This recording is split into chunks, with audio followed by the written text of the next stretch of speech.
Pessoal, mais uma vez estamos reunidos nessa escola bíblica. Começamos a falar sobre o livro do profeta Daniel, no nosso último encontro. Eu quero dar continuidade, vamos pedir que o Senhor nos abençoe, porque esse ambiente é um ambiente do Espírito de Deus. Eu não me atrevo absolutamente a abrir minha boca sem ter essa consciência. Eu creio que você também não veio lá para frente do celular, ou para a TV, ou tablet, ou notebook, como você faz toda semana, simplesmente para ouvir alguém falar, mas para que Deus possa, de uma forma sobrenatural, abrir seu entendimento, abrir seu coração, e as coisas que você agora ouvir da palavra de Deus façam sentido para você, isso possa levar você a ter uma vida mais próxima de Deus.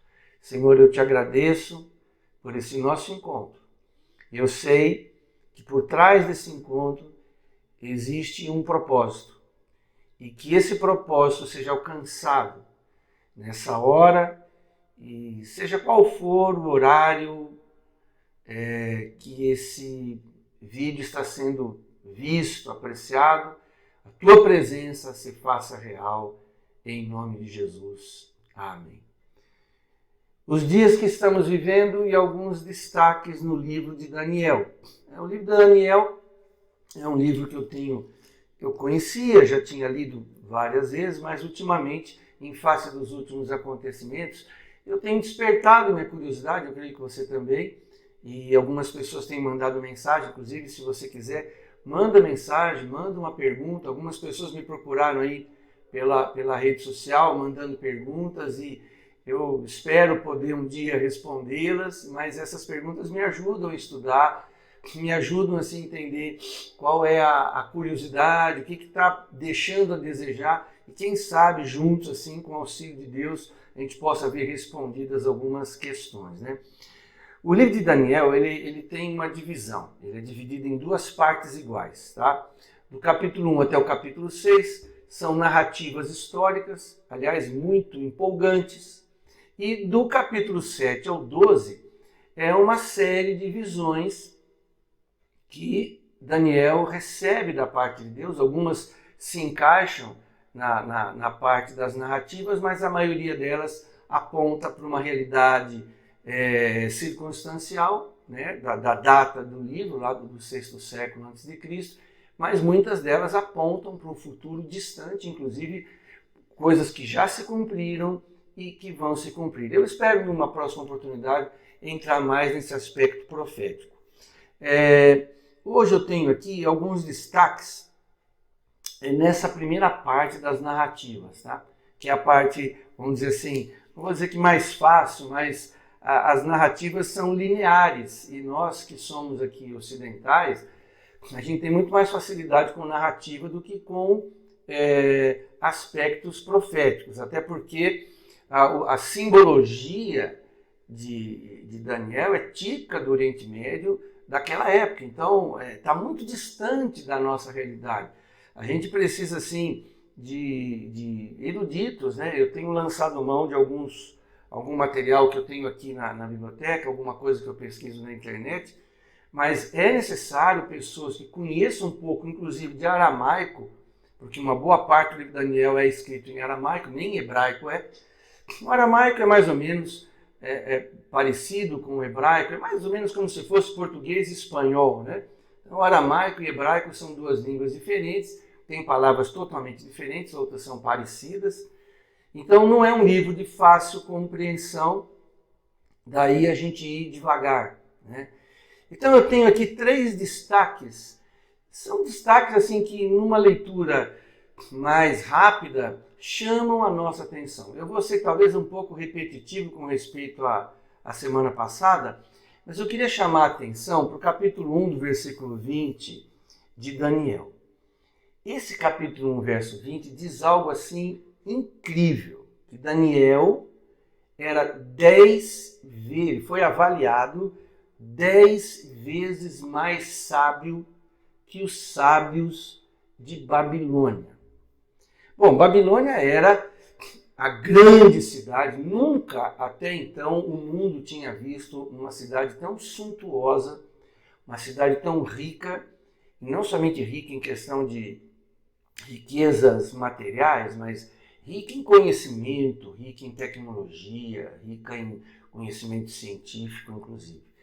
E Daniel chega lá e ele é reconhecido, ele é avaliado como sendo 10 vezes mais sábio que os sábios da Babilônia. Isso é uma consideração e tanto, porque, veja bem, seria como hoje uma pessoa que, uma pessoa da América Latina ir para os Estados Unidos ou Japão e lá, comparado com o americano ou com o japonês, ser considerado 10 vezes mais sábio. É uma coisa assim meio louca. Mas Daniel, hebreu, judeu, dentro daquele contexto, ele foi considerado 10, eu vou insistir nisso, 10 vezes mais sábio. A palavra de Deus diz que a sabedoria não é só uma questão de estudo, não é uma questão de armazenar conhecimento. Você pode ter lido muito, você pode ter muitos cursos, você pode ter uma formação acadêmica espetacular, mas a verdadeira sabedoria é aquela capacidade de transformar o conhecimento em alguma coisa prática, em alguma coisa que soluciona problemas. A gente vê hoje no mundo pessoas com cabeças incríveis, mas poucas pessoas com a sabedoria para lidar com questões urgentes, questões importantes. A gente está vendo agora aí no cenário nacional e internacional como as pessoas, com todo o conhecimento e avanço científico e tecnologia à disposição, como demora para chegar a uma solução. Quanto debate, quanto interesse envolvido, usa remédio, não usa remédio, antecipa o retorno da abertura do comércio, estende a curva para cima, a curva para baixo. A gente está assim meio... A gente percebe que as autoridades estão perdidas. Como seria importante para o mundo se houvesse hoje um Daniel? Para que pudesse chegar e dizer, gente, não é assim. Não adianta ficar dando murro em ponta de faca, não adianta tentar solucionar por meios somente intelectuais. Veja o que a palavra diz em Provérbios 9, versículo 9 e 10. Dá instrução ao sábio, e ele será mais sábio ainda. Ensina o justo, e ele crescerá em prudência. O temor do Senhor é o princípio da sabedoria e o conhecimento do santo a prudência. Quando a gente lê o livro de Daniel, essa série de narrativas aqui, a gente percebe ele sendo sempre convocado, sempre chamado para questões intrincadas, Por exemplo, logo de cara ele tem que adivinhar o sonho que o rei tem e dar a sua interpretação. É uma coisa assim incrível.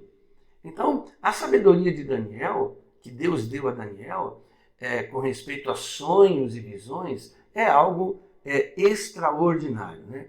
Eu acho que está na hora de aparecer entre os jovens, entre os homens, entre as mulheres, na igreja. É necessário aparecer alguém no campo da ciência, da tecnologia, da saúde, da pesquisa, pessoas como Daniel. Talvez seja você. Sabe, às vezes a gente se encolhe muito diante dos grandes homens de Deus. Eles eram pessoas como nós. Quando a gente lê sobre Isaías, sobre Elias, sobre Ezequiel, a gente precisa desmistificar a comunhão que eles tinham com Deus. Jesus uma vez disse que não há nenhum profeta maior que João Batista. Porém, o menor no reino do céu é maior do que ele. Está na hora da gente começar a orar e pedir que se levantem homens e mulheres e que eles venham de dentro da igreja, que tenham o temor do Senhor, que sejam pessoas sábias para que possam se tornar mais sábias e justos, para que cresçam em prudência. Quando a gente vê algum político sábio, é imprudente. E quando a gente vê algum prudente, falta ousadia, falta aquela capacidade de ousar. Então, está na hora de nós buscarmos a Deus, dependermos do Espírito Santo e darmos ao Senhor espaço na nossa vida profissional, na nossa vida estudantil ou no nosso ministério, a ponto da gente realizar coisas extraordinárias como Daniel realizou. Então, o primeiro destaque que eu queria dar, Daniel é, como eu disse semana passada, era a pessoa certa, no lugar certo, fazendo a coisa certa.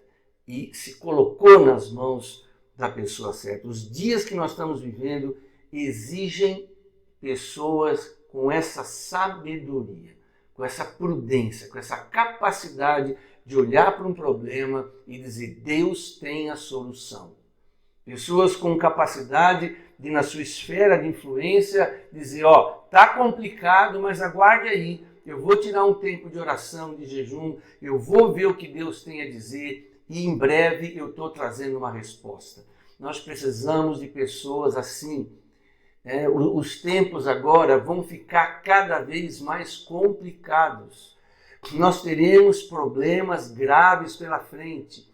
E isso que está acontecendo, a questão do aquecimento global, a questão dos refugiados, as questões da economia e agora a questão ligada a essa pandemia, vão exigir pessoas que tenham comunhão com Deus, que tenham intimidade com Deus, que saibam como acessar o conhecimento de Deus, que tenham entendimento do mundo que nós estamos vivendo e tenham também entendimento da palavra de Deus.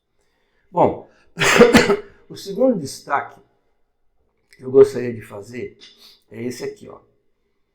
A história humana no livro de Daniel é descrita através da imagem de uma estátua. Isso é extraordinário. Está no capítulo 2. Desde o pecado de Adão, o ser humano anseia em dominar uns aos outros. Há uma sede de controle, de domínio, de comando, de estar na frente, de chegar primeiro.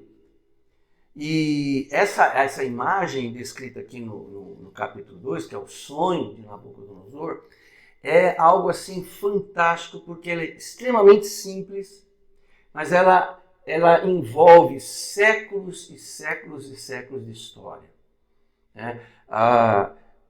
Existem vídeos na internet, existem livros escritos, eu vou tentar falar assim rapidamente para a gente entender como Deus é descomplicado e como Deus, num relance do seu olhar, consegue enxergar séculos à frente. E como ele revelou isso em sonho a um rei pagão. Interessante. E deu a interpretação para Daniel. Ele sonhou com uma estátua cuja cabeça era de ouro, os peitos e os braços eram de prata, a parte aqui da barriga, o ventre e os quadris eram de bronze, as pernas de ferro e os dedos, ali na parte dos pés, dos dedos, era ferro misturado com barro. Esse foi o sonho que Nabucodonosor teve. Sinceramente, hoje a gente conhece o livro de Daniel. Mas se alguém me desse, ou desse para você, ou para qualquer um de nós, essa imagem dessa estátua, jamais nós conseguiríamos chegar à revelação que Daniel chegou. É impossível, né? Metrais, sendo mais nobre em cima, menos nobre embaixo, né? Uma estátua imensa. E no sonho, uma pedra cortada sem o auxílio de mãos e vai na direção dos pés. Interessante, né? Poderia ser na cabeça para destruir, não, mas ela vai no pé. Tudo isso tem um significado e é maravilhoso. Eu queria que você soubesse o seguinte: a vida, a saga humana está toda aqui dentro. Tudo o que nós precisamos saber, desde a origem do ser humano até o final de todas as coisas, está aqui no livro. Da mesma forma que numa simples estátua dividida em 4, 5 pedaços, Deus revela toda a história humana. Que coisa linda, né? E Daniel dá essa interpretação e depois a gente, com auxílio de conhecimento linguístico, conhecimento histórico, a gente chega à seguinte conclusão. Cabeça de ouro significa o Império Babilônico, aonde Daniel estava inserido. O Império Babilônico, mas só não falou que começava lá em Adão e Eva? Sim. Desde que Adão e Eva são expulsos do paraíso, eles precisaram lutar para se manter. Havia um homem chamado Nimrod. Ele foi um dos idealizadores e através dele, da mentalidade de domínio e de conquista, ele foi um dos principais conquistadores da sua época, surgiu Babel, da onde se origina a Babilônia. Então, essa cabeça de ouro é a Babilônia. É uma mentalidade de conquista pela força, pelo poder, opressão. Então surge esse império, a sua riqueza, a sua grandeza. Foi a primeira grande cidade, o primeiro grande império. Até então o mundo não sabia o que era isso. Essa é a cabeça de ouro. Do ano 626 ao ano 539 a.C. Sabe que antigamente se contava do mais para menos, né? Do maior número para o menor. Peito e braços de prata foi o Império Medo-Persa, que foi levado à frente pelo Ciro, imperador Ciro, de 539 a 330 a.C. Esse império dominou. Ele é o império de peito e braços de prata. Foi também tremendo esse império mundial. Veio então o terceiro império mundial, ventre, quadris e bronze, que é o Império Grego, que foi expandido através de Alexandre o Grande, um dos maiores estrategistas que o mundo já viu. Fez conquistas impressionantes. Você pode pesquisar sobre ele e você vai ver. Ele fez conquistas totalmente improváveis, com um número reduzido, né, em locais que não favoreciam, mas ele foi assim, por isso ele é chamado de Alexandre o Grande. Ele conseguiu expandir o seu império de uma forma extraordinária e às vezes a gente chega até a pensar em que foi algo meio sobrenatural. De 330 durou esse império até 63 a.C. Pois bem, e as pernas de ferro? O quarto grande império mundial foi o Império Romano, que foi expandido através dos Césares. Tá? Esse império durou de 63 até 70 depois de Cristo. 63 AC até 70 DC, que terminou também com a queda de Jerusalém. Tá bom, Império Romano. E essa questão dos pés e dedos misturados com ferro e com barro? É um grande mistério. Lembrando que as pernas de ferro, o metal ferro, está nas pernas, relacionado ao Império Romano. Mas os pés mantêm um pouco do ferro, mas é misturado com o barro. Tem uma grande revelação aí, né? Você vê que são 10 dedos. E o Império Romano ele foi dividido em 10 pequenos reinos. Ele não acabou de uma forma definitiva. Ele foi subdividido em 10 pedaços, do ano 351 a 456, e nunca mais conseguiu se unir outra vez, exatamente como o ferro não se une com o barro. Hoje, quando nós olhamos para a União Europeia, né, a gente percebe isso. Há uma união, mas eles não conseguem criar uma unidade. Sempre um país entrando, um país saindo, sempre alguns problemas internos. Ou seja, esses pés de barro, de ferro, querem nos dizer o seguinte: não haverá mais império mundial até Jesus Cristo voltar. Ah, mas e o anticristo, pastor? Sim, o anticristo vai tentar um império mundial, mas vai durar tão pouco em relação aos demais, que nós podemos ter certeza, nunca mais haverá um imperador a nível mundial. Isso acabou. Né? E vem essa pedra cortada sem o auxílio de mãos, está em Daniel, né? Capítulo 2, versos 44 e 45, mas nos dias desses reis, o Deus do céu suscitará um reino que não será jamais destruído. Esse reino não passará a outro povo, esmiuçará e consumirá todos esses reinos, mas ele mesmo subsistirá para sempre. Esse é o reino de nosso Senhor Jesus Cristo. É importante nós entendermos isso? Sim. Hoje, por exemplo, a gente vê aí, né, na história recente, a União Soviética, vamos voltar um pouquinho mais, né? Hitler tentou dominar o mundo. A União Soviética tentou dominar o mundo. Mesmo os Estados Unidos, com o seu capitalismo, tenta dominar o mundo, mas não consegue. Não há mais como surgir um império a nível mundial. Isso não acontece mais. Né? Veja só, versículo 45. Como viste que do monte foi cortada uma pedra sem auxílio de mãos, e ela esmiuçou o ferro, o bronze, o barro, a prata e o ouro, o grande Deus fez saber ao rei o que há de ser futuramente. Certo é o sonho e fiel a sua interpretação. Preste atenção. Né? Então, o segundo destaque que eu quero fazer no livro de Daniel é exatamente isso. Não haverá mais impérios mundiais. O próximo será estabelecido por Jesus. Isso é bom demais, né? Isso é bom demais. Como é bom a gente ser cristão. Quando você adorar a Deus na sua igreja, lembre-se, você está adorando o grande Rei dos Reis e Senhor dos Senhores. Aquele que vai vir para um mundo totalmente dividido e ele mesmo vai, através do seu povo, reinar pelos séculos dos séculos. Obviamente existe uma sequência de eventos apocalípticos que a gente poderia até citar aqui, mas o tempo não nos permite. Mas vale a pena lembrar que quando você canta que Jesus é o Rei, que Jesus voltará, que Ele é Rei dos Reis e Senhor dos Senhores, lembre-se do livro de Daniel, lembre-se de quantos imperadores surgiram e caíram, e que o próximo será aquele que vive pelos séculos dos séculos. Tá? Apocalipse capítulo 11, verso 15, nós lemos assim: o sétimo anjo tocou a trombeta e houve no céu grandes vozes dizendo: os reinos do mundo se tornaram de nosso Senhor e do seu Cristo, e ele reinará pelos séculos dos séculos.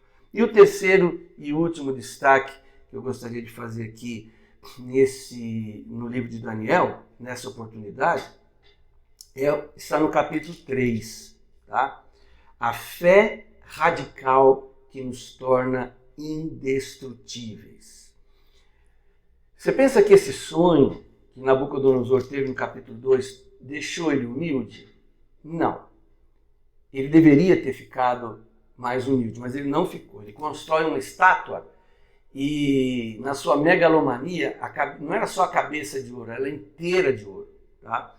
Ela tinha a altura 27 metros. Imagina, estátua de ouro. E aí ele ordena para que todas as pessoas se prostrem diante dessa imagem. Ele quer que todo mundo se dobre. Mas Sadraque, Mesaque e Abednego, que são nomes babilônicos dados àqueles hebreus, eles não se dobraram. Eles não aceitaram. Eles não respeitaram, né? Eles não agiram pelo politicamente correto e nem fingiram estar adorando. Eles tinham uma fé radical. Ele disse: quem não se prostrar diante dessa estátua vai ser lançado na fornalha de fogo ardente. E a galera toda foi lá e se prostrou. Mas Sadraque, Mesaque e Abednego não se dobraram. A fé deles era uma fé radical. Eles desobedeceram e foram lançados na fornalha de fogo ardente. Agora o rei, observando bem eles lá dentro, observou que já não eram 3, eram 4. E Nabucodonosor faz uma apreciação desse quarto homem. Ele fala assim, parece com um filho dos deuses. O que a gente demanda disso? O que a gente aprende disso? O cristão nesse mundo, ele está constantemente sob sentença de morte. Esse mundo não é um lugar para o Filho de Deus. Esse mundo é um mundo idólatra. Constantemente nós estamos estamos recebendo uma imposição dos imperadores desse mundo a nos dobrarmos aos ídolos desse mundo. Mais ou menos assim, quando todo mundo ouve uma música, você não ouviu essa música? Você não conhece esse cantor? Você nunca dançou isso aqui? Você nunca contou essa piada? Você nunca fez isso? Como assim? Em que mundo você vive? Geralmente vem sobre nós, especialmente os jovens, mas de um modo geral, né? Existe no mundo uma certa imposição para que nós adotemos os seus padrões, façamos aquilo que todo mundo faz e nos prostremos diante dos ídolos que são constantemente erigidos para a nossa adoração.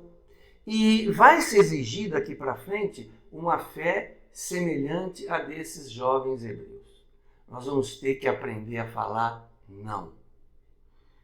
A própria cultura, né, brasileira é uma cultura que parece que impõe alguns padrões. Né? Por exemplo, o brasileiro ele é um pouco exagerado, o brasileiro ele mente, o brasileiro geralmente costuma falar palavrão, ele tem sempre uma piada obscena para contar. O brasileiro ele tem aquele jeitinho, né? Ele consegue fazer com que as coisas funcionem do seu jeito, e ele escapa facilmente de algumas leis.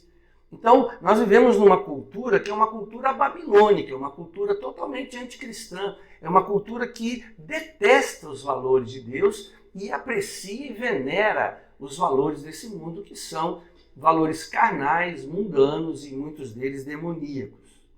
Então, vai ser exigido de nós uma postura mais radical. A fé daqui para frente, se nós queremos andar com Deus, nós vamos precisar pagar esse preço. Aliás, ser cristão é saber que enquanto nós estivermos nesse mundo, esse mundo vai constantemente nos sentenciar. E o apóstolo Paulo, capítulo 6, verso 14 da sua carta aos Gálatas, ele diz assim: longe de mim gloriar-me, a não ser na cruz de nosso Senhor Jesus Cristo, pelo qual o mundo está crucificado para mim e eu estou crucificado para o mundo. É como se Paulo dissesse: o mundo não me diz respeito, o mundo não determina como eu vou viver, esse mundo não fala a minha língua, eu não falo a linguagem do mundo. O que esse mundo aprecia, eu detesto. E o que esse mundo detesta, eu amo. O apóstolo Paulo, ele era um cidadão, que eu acho bacana em Paulo, ele era um cidadão da sua época. Ele se relacionava com todas as classes sociais, estava totalmente inteirado do que acontecia no seu tempo.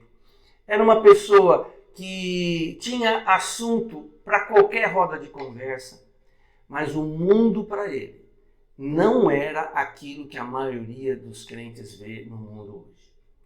Ele se considerava crucificado. O mundo não o atingia, o mundo não o acertava, né? Aquilo que vinha do mundo não o encontrava. Ele estava sepultado com Cristo e o mundo estava sepultado para ele. Vai se exigir de nós, nesses próximos anos, esse tipo de postura. O livro de Daniel é um livro rico nessa área de fé radical. Ou nós somos de Deus, ou nós somos do maligno. Ou nós estamos nas trevas, ou nós estamos na luz. Ou nós estamos no caminho estreito, ou nós estamos no caminho largo. Ou nós estamos a caminho do céu, ou nós estamos a caminho do inferno. A Bíblia é muito clara. Há realmente dois ambientes. Um ambiente espiritual, divino, santo, e um ambiente profano, maligno. E nós vamos precisar definir de que lado nós queremos estar. Jesus morreu numa cruz, derramou seu sangue, não foi para que nós fôssemos crentes meia boca, crentes da boca para fora, meros frequentadores de um ambiente religioso aos domingos. A morte de Jesus não foi para nos salvar no pecado, mas nos salvar do pecado. Essa foi a mensagem que John Wesley pregou em toda a Inglaterra. Aliás, a grande contribuição que a Igreja Metodista trouxe ao mundo naquela época, e que a teologia armínio-wesleyana traz para a teologia no sentido geral, para o cristianismo no sentido geral, é que sem santificação ninguém verá o Senhor. Essa é uma grande realidade. E Daniel, Sadraque, Mesaque e Abednego eram oficiais do governo. Eles continuaram nesses impérios. Daniel, ele continuou ainda no império de Ciro. Ele teve um tempo ali com o rei Dario. Então ele passou por todo esse império e sempre sendo consultado, sempre sendo chamado. Interessante.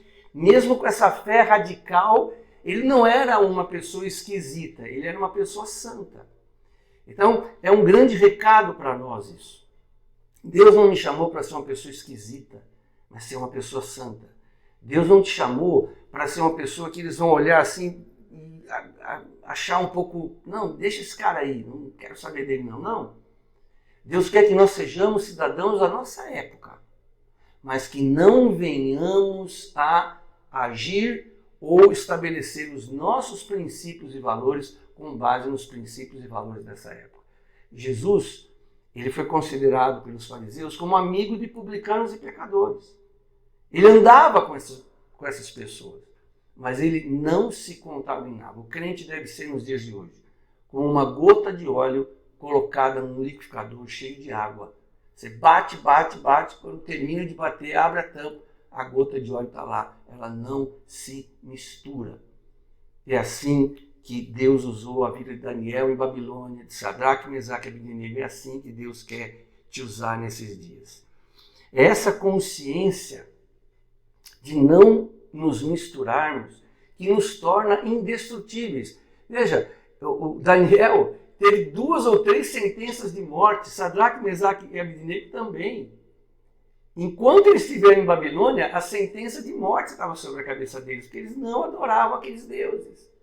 Não comiam o manjar que o rei servia, ele não se integrava. Então essa consciência fez com que eles fossem indestrutíveis.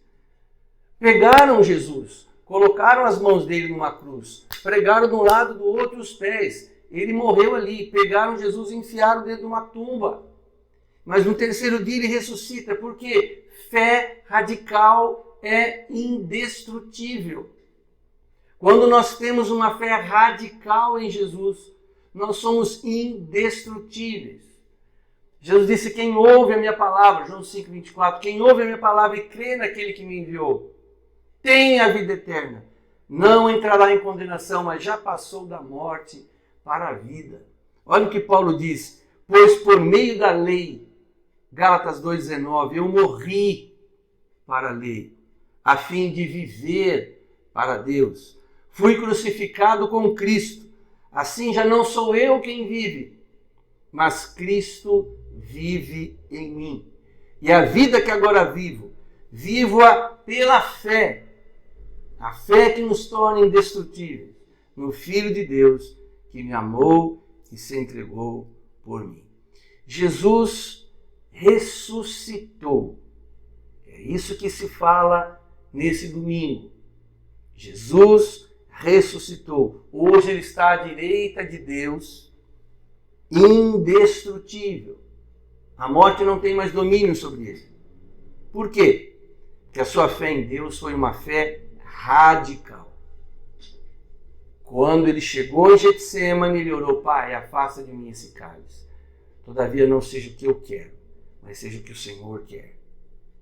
E essa sua fé radical o levou a uma experiência de morte e ressurreição e de indestrutibilidade. Palavra difícil de falar. Celebramos a Páscoa. Por que celebramos a Páscoa? Porque alguém teve uma fé radical. Fé de cruz. E nós somos chamados para vivermos e carregarmos a cruz com Jesus. Então, esses 3 destaques do livro de Daniel são imperiosos para que a gente viva esse tempo que nós estamos vivendo agora. Essa é uma mensagem para os nossos dias. Uma sabedoria como a sabedoria de Daniel, que resolve problemas que a maioria das pessoas demoram meses, anos para resolver. Uma história humana que, apesar de estar confusa, inclusive eu vi gente falar assim: não, a China vai dominar o mundo. Não vai. Não haverá mais nenhum país que vai dominar o mundo. O único que vai se levantar agora é o Senhor Jesus Cristo, e o reino dele não terá fim. E essa fé radical que eu e você devemos ter vai nos fazer superar esse tempo e vamos ver ainda grandes coisas acontecendo através do evangelismo, do crescimento da igreja e a proximidade do reino de Deus. Por hoje nós vamos ficando por aqui. Quem sabe domingo que vem, eu falo quem sabe porque a gente não sabe o que está acontecendo, né? Alguma coisa pode mudar, mas quem sabe domingo que vem a gente tenha mais alguns destaques no livro de Daniel e a gente possa estar aqui reunido como fizemos hoje. Vamos orar. Obrigado, Deus, por esse nosso encontro.